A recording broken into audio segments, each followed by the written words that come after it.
All right, another episode of Westworld in the books, Season 2, Episode 2, entitled Reunion. And you are listening to the Westworld companion podcast presented by The Disorderly. Head over to thedisorderly.com for the very best in sports and entertainment. So as a reminder, this is the instant reaction, recording this Sunday night. Just watched the episode, came in here to record.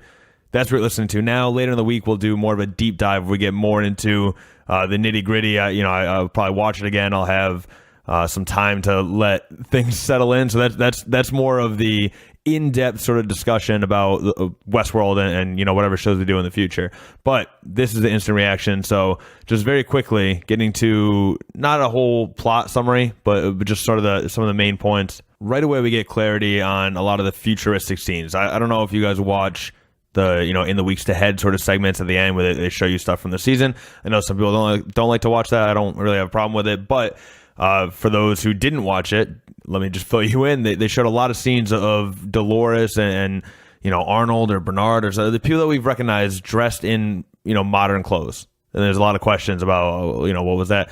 Right away in the beginning of season 2, we get some clarity on that. It turns out that they basically were trying to put on a demonstration. They being Arnold and Ford were basically trying to put on a demonstration of what Westworld can be and show off their technologies and show off the robots, basically. And the people they're showing off to were, of course, Logan and William. Young Logan and William, the two investors that were thinking about buying Westworld. Obviously, season 1 focuses on those two sort of going around and experiencing Westworld for the first time. It seems like this is before that. This is that first initial little showboat, them Ford and Arnold showing off the robots to Logan and William. Now, William bows out, so he's not there. He never meets the robots, never really sees anything. I think his first experience was Westworld, but Logan immediately gets swept up in this. He gets seduced, both, theoretically with the demonstration and all that, but then also literally, and ends up having sex with like 4 of the different hosts or whatever. But it's Angela and then this other guy, I forget his name, I wrote it down, Ekachita or something, but it turns out he's also a host, so I don't know if he's really going to come up again. But the two of them meet Logan, bring him to this sort of penthouse. We saw this in the weeks ahead preview as well, but he's at a dinner party and she's like, let's walk around, see if you can figure out who the robot is. And he's walking around and then he realizes, oh my God, Angela, you must be the robot. And then all of a sudden she freezes everybody in the room. And he realizes that everybody around him is really robots, and they freak out. But I'm getting ahead of myself. Before that, the opening scene is Arnold and Dolores sitting in a room. She's overlooking the city, and they're having a conversation. It seems like Dolores is almost like the best robot, I guess, and Ford wants to use her to try to get these investors to buy into the company. But Arnold tells Ford that Dolores is not ready. He says that they'll be dazzled even without her, so he just tells her to go with the other girl. Now, this is probably not really important, but the other girl they end up going with, you can tell by the outfit, is Clementine, who from season 1. I assume she'll be more into season 2 coming up. I think there's been hints of that already, but so she'll be in it again. But it seems as if Dolores was the intended sort of focal point of this entire demonstration, and Arnold basically talks him out of it. Now, Ford says to Arnold right after that, he says, you'll have to let it go at some point. And it seems like Arnold has this preferential treatment towards Dolores. I mean, you see that a lot in season 1 too, but it seems like Ford's even aware of it, where he's like, I think he says like it's something like, he's like, it's, I used to find this favoritism charming, and he's like, I'm not playing favorites, but it seems like he definitely is. It seems like there's something about Dolores that Arnold has attached himself to, thinking that she's special. She's the one that first convinced him. I don't know if he had at this point, or if this is maybe before he fully realizes, but it's the first person that sort of convinces him that these robots should not be enslaved. They're conscious. What they're doing about running this park is wrong. Arnold sort of has all these inklings towards that concept, but it seems like it was all surrounding Dolores, and Dolores is the one that made him realize that.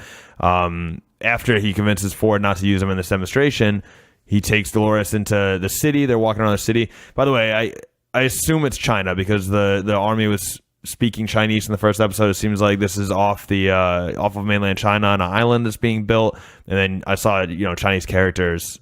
I mean, I'm not a language expert, but it looked like Chinese characters on the storefront. So I think they're just in China. So anyway, Arnold takes Dolores through the city, shows her where he's gonna live and whatever. And they're having like these philosophical conversations. Now Dolores is seeing all this with like childlike wonder. You know, she's wide-eyed. She's looking around like, I can't believe it. Like, just so happy with everything. She said something to the tune of, it looks like all the stars were scattered on the ground. Have you ever seen something so splendid in your life, or something full of so much splendor, or whatever? And Arnold's really charmed by this and the entire conversation. He's saying that, you know, you and my son have a lot in common because you are seeing things through a childlike's eyes. Basically, that's what he's saying. She's seeing things with a childlike wonder. And, you know, he also implies, it already seems like he's already on Team Robot versus Team Human, because he implies that, you know, the world's beauty, all the stuff that people are seeing, you know, maybe humans aren't deserving of that. You know, maybe this world is not meant for humans, or the beauty is wasted on humans. Almost saying that, you know, one day the robots, because of who they are, their core, they'll take over and they'll be more deserving of what they're seeing, basically, you know, the beauty in this world. But then as soon as he sort of reaches that conclusion, you see her repeat the same phrase she said in the beginning, almost reminding you that she's not human. That's how I took it. It was like she's almost convincing, you know, us, the audience, and Arnold, that she is basically human like. And then when she repeats that phrase, you're like, oh yeah, she's just a machine, and a broken one at that. It also shows that, you know, I don't know if he actually was playing favoritism, but she was not ready. You know, she wasn't ready. He said that the improvisations that he added to her aren't quite dialed in yet, and that seems to be true because she's repeating stuff. So take that as you want. But it was a long scene too. It was like 8 minutes. I think it was 8 minutes and 40 seconds into the show before they went to the opening credit sequence. Granted, that had the HBO promo at the beginning too, which is a great one, by the way. I don't know if we all got the same one, but the promo that promotes like all of the HBO series that I've never seen before. That's the first time I've seen it. It was just really slick. Side note, but yeah, so it was far into it before we get to the opening credit sequence, and you know, we get some clarity on the relationship between Arnold and Dolores. We also, you know, that Dolores, we'll get to this in a second, but Dolores has the, you know, the foresight of remembering everything or whatever. And it seems like having been out in the outside world would have a lot to do with that. So that's just something to keep in mind moving forward, that Dolores has in fact been to the real world. I feel like that would be important to know. Like I said, with these instant recasts, I'm not going to dive super into every single detail. So that's the opening scene basically. And then the next thing I want to focus on is old William, the man in black. I don't know how to refer to him to not get him confused with young William. So I'll call him old Will. So old Will meets up with Lawrence, and you know, he's on this journey. William created this game for him where he has to find the door that was introduced to us in the first episode. So old William meets up with Lawrence. They're sitting in a bar, and he gives this whole speech. And I wrote down the entire speech. I feel like it was very, very interesting. There's some interesting follow-ups from it.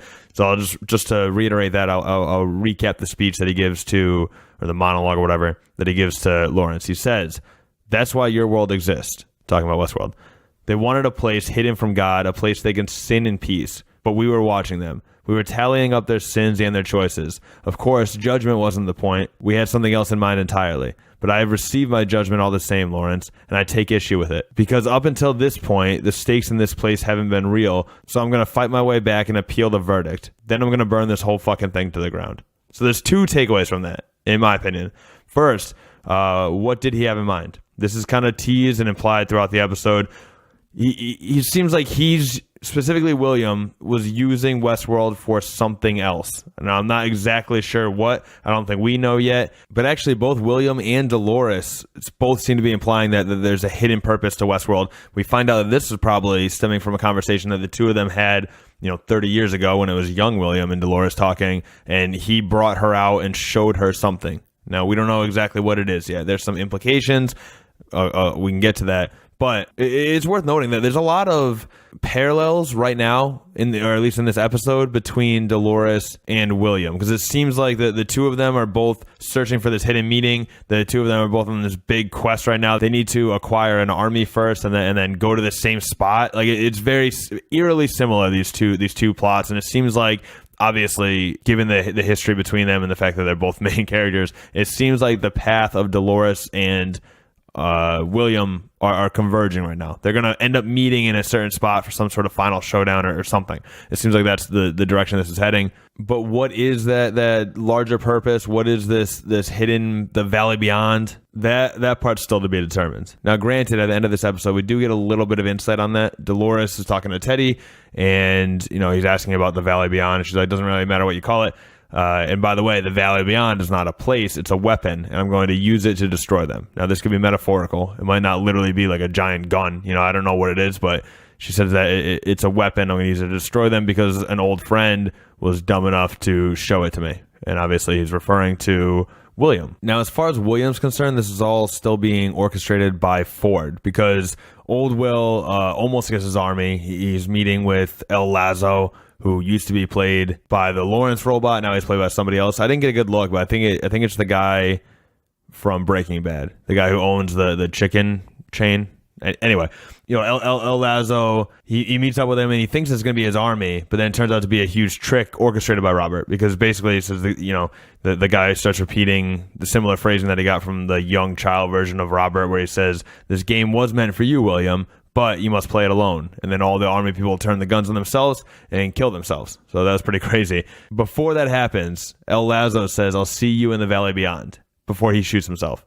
So that's interesting, because that same sort of wording from Ford, because that's what that is, right? Like, if it's the robot saying it, and this robot is clearly, setting this whole thing up for Will, it seems like the wording being used is wording that Ford is using. So the parallel between calling it the Valley Beyond, which is what Dolores calls it, it's also what Ford calls it. So it seems like this is all, if anything, that's a huge link to me that shows that, Dolores and is still sort of operating under the programming of Ford, which is a theory that we got into last week, and I stand by that. I still think that, she's being so dramatic. It seems like she's playing out a narrative. Now, the narrative is unlike any other narrative.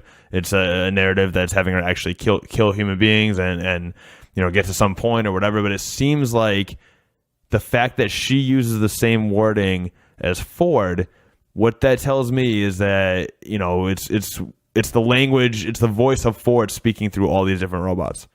I don't think it's an accident. I think that's very, very much why you hear that same sort of wording. And this is what we talked about in season 1 too, or in episode 1, when she was kind of using the same phrases that has been said to her. I think it's all her responding back to Ford's programming. You can almost see his handwriting on her actions, as well as other robots in the park. So definitely watch out for that. I wanted to give a shout out to just 2 different things that I thought were cool in this episode.